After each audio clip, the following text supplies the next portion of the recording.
روى مسلم عن الوليد بن المغيرة عن رسول الله صلى الله تعالى عليه وسلم أنه قال: سأل موسى ربه ما أدنى أهل الجنة منزلة؟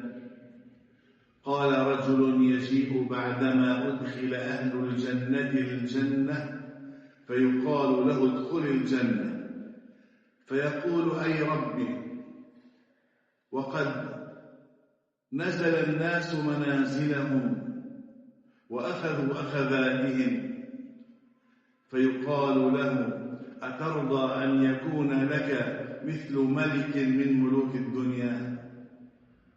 قال: رضيت ربي. قال: فذلك لك ومثله ومثله ومثله ومثله، وفي الخامسة قال: رضيت ربي. قال أي موسى: فأعلاهم منزلة؟ قال: أولئك الذين أردت، غرست كرامتهم أو غرست كرامتهم بيدي وختمت عليها، فلم تر عين ولم تسمع أذن ولم يخطر على قلب بشر. إلهي، أنت الجبار الذي خضعت لجبروتك الجبابرة، وأنت العزيز الذي ذلت له الملوك والسلاطين والأباطرة والقياصرة والأكاسرة. أذعن لك الخلق كلهم طوعا وكرها. الحلال ما أحللت والحرام ما حرمت، والدين ما شرعت والأمر ما قضيت. لك الخلق والعباد كلهم، سبحانك تم نورك فهديت، فلك الحمد. وعظم حلمك فعفوت، فلك الحمد. وبسطت يدك فأعطيت، فلك الحمد. أعظم الجاه جاهك وأكرم الوجوه وجهك، ما أقربك ممن أطاعك ودعاك، وما أحلمك على من عصاك. وهبتنا التوحيد بلا سؤال، فلا تحرمنا مع السؤال رضاك. إلهي، أنا لست للفردوس أهلا، أنا لست للفردوس أهلا ولا أقوى على نار الجحيم، فاغفر زلتي واقبل توبتي، فإنك غافر الذنب العظيم. إن الحبيب محمدا صلى الله تعالى عليه وسلم هو إمام الفصاحة والبلاغة ومحراب العلم والبيان. يقول عليه الصلاة والسلام: إن الله تعالى تجاوز لأمتي ما حدثت به أنفسها ما لم تتكلم أو تعمل به. سيدي يا رسول الله، أهديك صلاة وسلاما كهالات النور وباقات العطور وكنوز الدر المنثور. سيدي، إذا كنت في هم وضيق وفاقة وأمسيت مكروبا وأصبحت في حرج، فصل على المختار من آل هاشم وسلم، فإن الله يأتيك بالفرج. قال أب لابنه وكان الولد صالحا: ادعو الله لي يا بني. شيخنا تفضل أوضع كرسي. ادعو الله لي يا بني.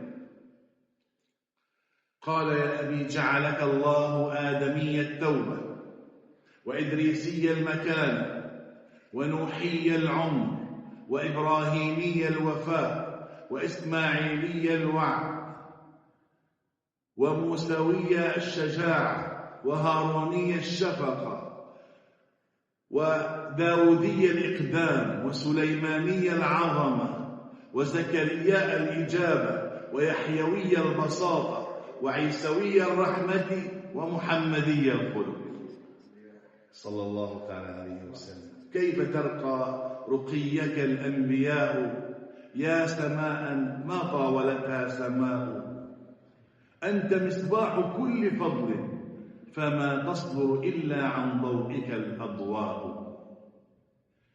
إن النبي صلى الله عليه وسلم وصفه الله تعالى بأنه سراج منير، وقال عن الشمس أنها سراج وهاج.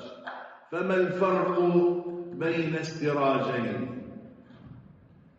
السراج الوهاج ضوء وفيه حرارة، السراج المنير نور. السراج الوهاج قد يؤذي بحرارته صيفا، أما نور الحبيب فيسعدنا صيفا وشتاء. الشمس إن اقتربت منها ربما أتعبتك، أما نور الحبيب فكلما ازددت منه قربا ازددت من الله حبا. الشمس تغيب ليلا والحبيب ذكره لا يغيب ليلا ولا نهارا. إن الله تعالى زكى يد المصطفى فقال إن الذين يبايعونك إنما يبايعون الله، وزكى قدميه فقال إن ربك يعلم أنك تقوم أدنى من ثلثي الليل ونصفه وثلثه. وزكى صدره فقال ألم نشرح لك صدرك. وزكى حياته فأقسم بعمره لعمرك إنهم لفي سكرتهم يعمهون. وزكى الكتاب الذي أنزل عليه فقال وإنك لتلقى القرآن من لدن حكيم عليم. زكى أصحابه فقال محمد رسول الله والذين معه أشداء على الكفار رحماء بينهم. وزكى أمته فقال كنتم خير أمة أخرجت للناس. زكى عقله فقال والنجم إذا هوى ما ضل صاحبكم وما غوى. زكى لسانه فقال وما ينطق عن الهوى. وزكى سمعه فقال إن هو إلا وحي يوحى. زكى جليسه فقال علمه شديد القوى. زكى فؤاده فقال ما كذب الفؤاد ما رأى. وزكى بصره فقال ما زاغ البصر وما طغى. وزكاه كله فقال وإنك لعلى خلق عظيم. هو رحمة الله للعالمين. لو وزعت رحمة قلبه على الناس لما بقي للشقاء سبيل إلى قلب بشر. أيها السادة الأعزاء، إن الله تعالى قد فصل لنا ثوبا يجب ألا نرضى بغيره ثوبا وهو الإسلام، وبين لنا منهجا نسير على هداه ألا وهي شريعة الله. لما نزل قول الله عز وجل إن تبدوا ما في أنفسكم أو تخفوه يحاسبكم به الله، جاء الصحابة إلى حبيب الله وجثوا على ركابهم قالوا يا رسول الله أمرتنا بالصلاة نصلي، بالصيام، بالحج، بالجهاد نقاتل نقتل نقتل، ولكن نحاسب على ما تقول أنفسنا. قال قولوا سمعنا وأطعنا، لا تقولوا كما قالت بنو إسرائيل سمعنا وعصينا. قال فقلناها حتى ذلت بها ألسنتنا. فنزلت الآية التي نسخت هذا الحكم لا يكلف الله نفسا إلا وسعها. في الحقيقة أن الحوادث أو الكلام الذي يجري على القلب له تفصيل، يعني الله عز وجل يقول لملائكته: إذا هم عبدي بسيئة ولم يفعلها فلا تكتبوها عليه، فلا تكتبوها، فإن فعلها فاكتبوها بمثلها، وإذا هم بحسنة ولم يفعلها كتبت له حسنة، وإذا فعلها فاكتبوها ب10 أمثالها إلى 700 ضعف. هناك خاطر وهاجس وحديث نفس ووسوسة. الخاطر ربما يخطر لك فكرة أو أنك ستلتقي بفلان، فإن كانت حسنة فاستقبلها، وإلا فادفع هذا الخاطر. الهاجس صريح كالبرق سريع، لا تستطيع إيقافها وممانعها. أما حديث النفس تفكر ببناء بعمل، فإن كان خيرا فخير، وإلا فادفع. أما الوسوسة فليس لك إلا أن تدفعها عنك وتستعيذ بالله. الوسوسة غالبا من الشيطان. أو أنت تتوضأ 2 3 4 ونسى خلاص ماشي، خلاص قف عند هذا الحد مهما طلب منك، قف وادفع عنك هذا الخاطر. هناك من الأشياء التي يحاسب عليها الإنسان في قلبه، كالحرص مثلا، أو الغش، أو العين، حسب. الحب في الله والبغض في الله، قلبي هذا أوثق وعرى الإيمان. لكن أشد أنواع الذنوب في القلوب النفاق والعياذ بالله، أثقل شيء في ميزان السيئات يوم القيامة. إن المنافقين والمنافقات في الدرك الأسفل من النار والعياذ بالله. أحبائنا الكرام، الله عز وجل أنزل لنا قرآنا يجب أن نقف عند كل آية فيه وعند كل حرف، لأن هذا القرآن ليس كلام بشر، إنما هو كلام خالق القوى والقدر.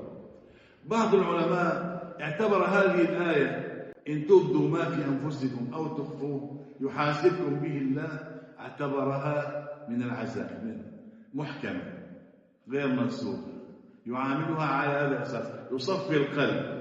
فقال: انتبه إلى هذه المقولة: أنت لو صنعت سيارة